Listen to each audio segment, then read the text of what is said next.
hello, welcome to my YouTube channel. ඔන්න එහෙනම් බලමු 2025 දෙසැම්බර් මාසේ මොනවද උනේ කියලා. ඔන්න මම මුලින්ම ආවා අවුරුදු ඉවර වෙන්න කලින් මගේ හෙයා කට් එක කරගන්න. මේ හෙයා කට් එක කරගත්තේ කොහෙන්ද කියලා ගොඩක් අය මගෙන් ඇහුවා. මේක කරගත්තේ තංගල් ඉඳන් බෙලියත්ත පාරේ තියෙන සැලෝන් NV සැලොන් එකෙන් තමයි මම හෙයා කට් එක කරගත්තේ. highly recommended. මමත් හිතුවට වැඩිය හොඳට යාලා වැඩේ කරලා දුන්නා. thank you so much. ඉතින් මං වගේම ගොඩක් ගෑන් ළමයින්ට තියෙනවා මේ මෙන්ටැලිටි එක මම දන්නවා. මම වගේම හිතන අය යටින් කමෙන්ට් එකක් දාගෙන යන්න. මොකද ඔයාලා මොකද කරේ කියලා. ඉතින් ආසාවෙන් ඉන්න හැමෝටම ඊළඟ අවුරුද්දේ ගිහින් ඔයාලගේ හෙයා කට් එක කරගන්න මම රෙකමන්ඩ් කරනවා මෙතන. එයාලා ඇත්තටම වැඩේ හොඳට කරලා දුන්නා.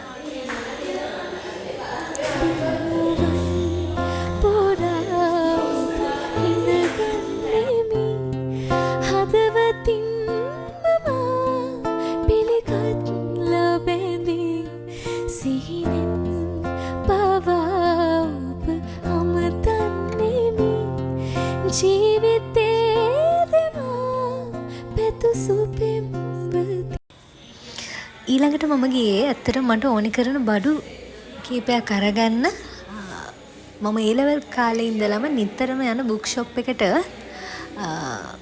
ඇත්තටම මට නෝට්ස් ලියන්න මොනවා හරි ක්‍රමයක් ඕනේ වෙලා තිබ්බා. මේ මම හිටියේ එතකොට වැකේෂන් එකේ හම්බන්තොට ගිහින්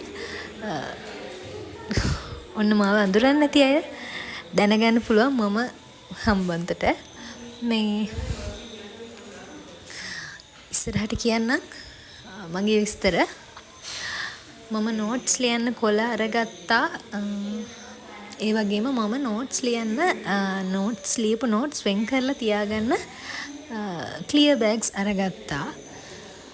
යුනිවර්සිටි ගර්ල්ස්ලා බොයිස්ලා කවුරු හරි කමන්නේ බලන අය ඉන්නවා නම් ඔයාලා කොහොමද ඔයාලගේ සබ්ජෙක්ට් වයිස් නෝට්ස් හදාගන්නේ, පොත්වලද ලියන්නේ, එක්සෑම් පාඩම් කරනකොට කොහොමද කරන්නේ, ඊසි ටිප්ස් තියෙනවා නම් යටින් කමෙන්ට් එකක් දාගෙන යන්න.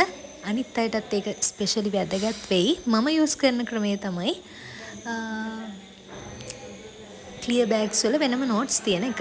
මේ ගිෆ්ට් එක ගන්නේ මේක නම් මගේ හොඳම යාළුවෙක්ට ගන්නේ. එයාගේ බර්ත්ඩේ එක තිබුණා දෙසැම්බර් 22. මගේ ළඟින්ම ඉන්න යාළුවෙක් කිව්වට බෑ සහෝදරෙක්. එයාට ගත්තේ ගිෆ්ට් එක. එකත් අරගෙන ඔන්න මම ආවා.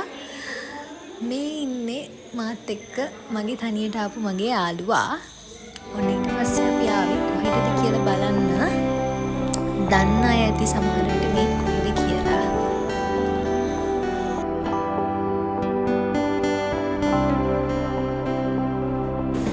මේ තියෙන තංගල්ලේ කැෆේ පැන්ඩා. මම මෙතෙන්ට එන්න සෑහෙන දවස් හිතාගෙන හිටියා මම එන්න උනේ නෑ. නමුත් එදා මම ආවා මොචිටෝ එකක් try කරන්න. But not 10 out of 10. But I tried it. ඔයාලගේ අදහස් කියාගෙන යන්න බලන්න මොකද වෙන්නේ කියලා.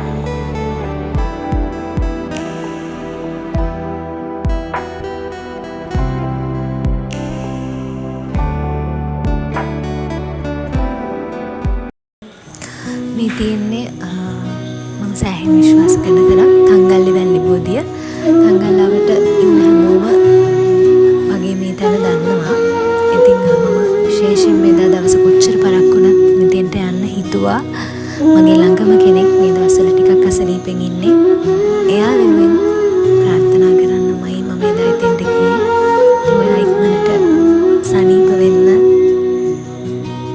කියලා මම ඇත්තටම හදවතින්ම ප්‍රාර්ථනා කරනවා. ඒ වගේම 2026 අවුරුද්ද අපේ හැමෝගෙම ජීවිත මේ තියෙනවටත් වඩා ලස්සන වෙලා සාර්ථක වෙන්න, මේක බලන ඔයාගේ ජීවිතෙත් සාර්ථක වෙන්න කියලා මම හදවතින්ම විශ් කරනවා.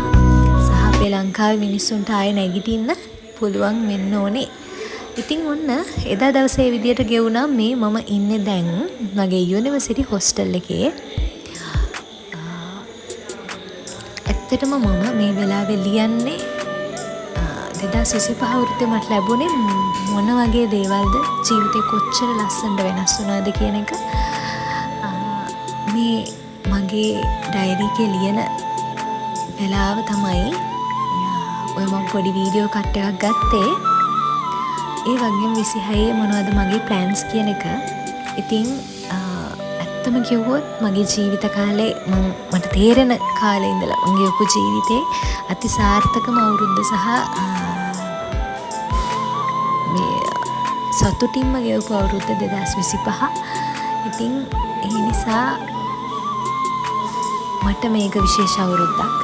ඔයාලගේ ජීවිතේ 2025 අවුරුද්දේ වෙච්ච සුන්දරම සිද්ධිය මොකක්ද සහ ඔයාලගේ ජීවිතේ වෙච්ච හොඳම පොසිටිව්ම දේ මොකක්ද කියලා යටින් කමෙන්ට් එකක් දාගෙන යන්න. සහ මම ප්‍රාර්ථනා කරනවා එන 2026 අවුරුද්ද ඔයාලා හැමෝටම අති සාර්ථක අවුරුද්දක් වෙන්න කියලා. වගේම ඔයාලා බලාපොරොත්තු වෙන හැම දෙයක්ම ඒ විදිහට ඉටු කරගන්න ඔයාලා හැමෝටම ශක්තිය ධෛර්යය වාසනාව ලැබෙන්න ඕනේ.